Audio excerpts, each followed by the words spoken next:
Welcome into Seattle Seahawks today. I am your host, Tom Downey, and a juicy rumor to discuss around your Seattle Seahawks and the defensive line. The report from Mike Silver of NFL.com. The Seahawks have moved on from Jadeveon Clowney. They're not going to bother with it anymore, and instead they are focused and interested in Clay Matthews and Everson Griffen.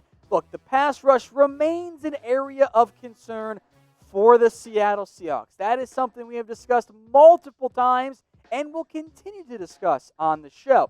You have L.J. Collier, you have Bruce Irvin, Darrell Taylor, Rasheem Green, and Benson Mayowa. That doesn't really move the needle, especially with Jadeveon Clowney not back on the roster. So could Seattle instead explore a veteran? They've long been linked to Clowney. We'll talk about him plenty in depth and where things sit there.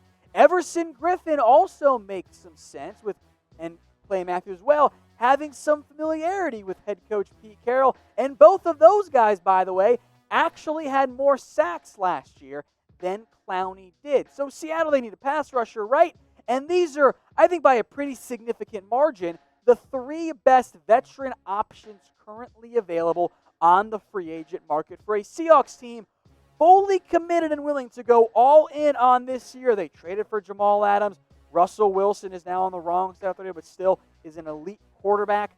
So for Seattle, going after a veteran, especially if they can get one cheap, makes a whole lot of sense. So if you ran the Seahawks, put yourself in the shoes of Pete Carroll and John Schneider, which edge rusher would you rather sign? Type Everson Griffen for EG, type JC for Jadeveon Clowney, or type CM for Clay Matthews. This will be the pinned comment on today's video. So if you get the ad break here on YouTube, scroll on down and cast your votes. One more time, EG for Griffen, JC for Clowney, CM for Clay Matthews.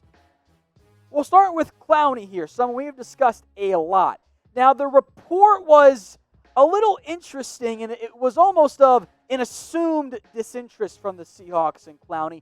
I still think that if we get to near the start of the season, let's say we're mid to late August or even early September, and Clowney still isn't getting the interest that he wants, I still think a reunion is possible. But it only makes sense for Seattle, and they've done this for months now, to look into other options.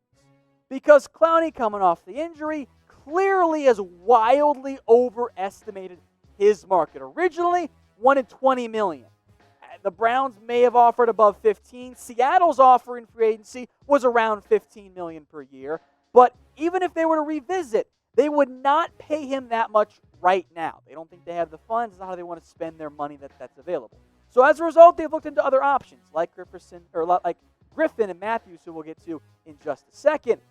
But I think Clowney messed up in a big way. Now, maybe he'll be able to recoup next offseason, but the cap might be lower. I think Clowney made a critical mistake in when he overestimated his own market. If you agree with me, I want you guys to type Y for yes. If you disagree, type N for no.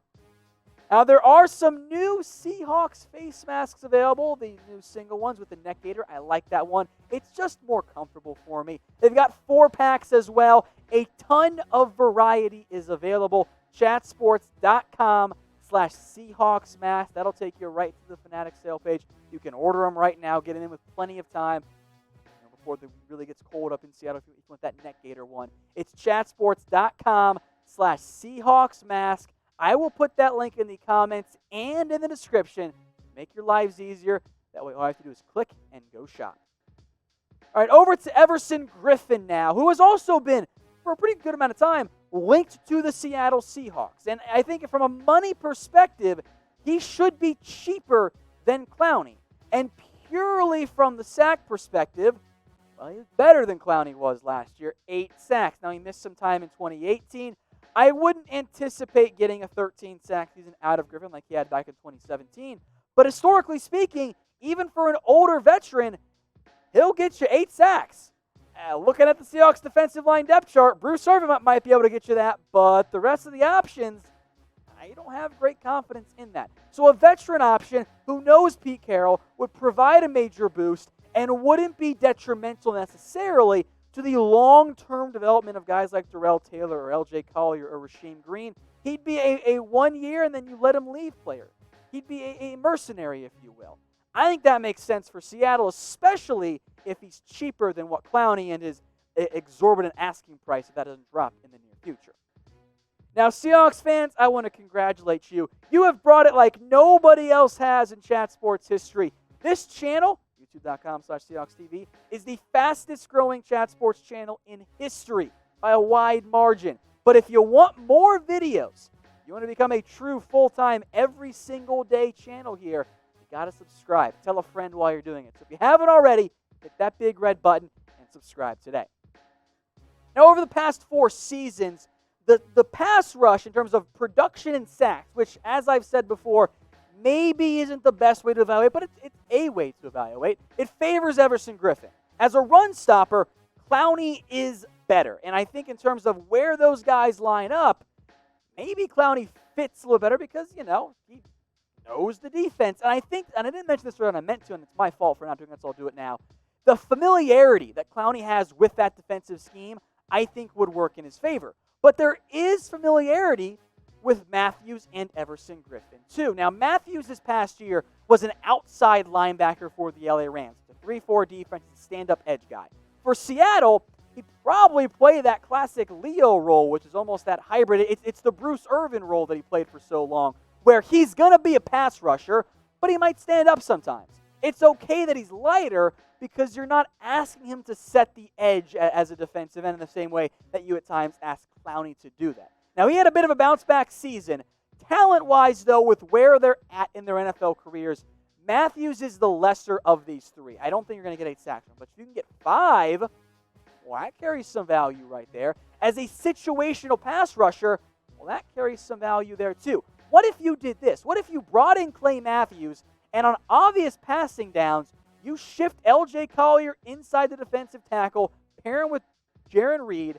You have Matthews and Bruce Irvin, maybe Darrell Taylor improves this or shows off as a rookie. That could be a decent enough pass rush to help out your secondary. So who would you rather sign? The 3 names linked so far to Seattle, at least the noteworthy ones. Type EG for Everson Griffen, type JC for Clowney, or type CM for Clay Matthews. As a reminder, that question is the pinned comment, so if you haven't already, go comment there right now.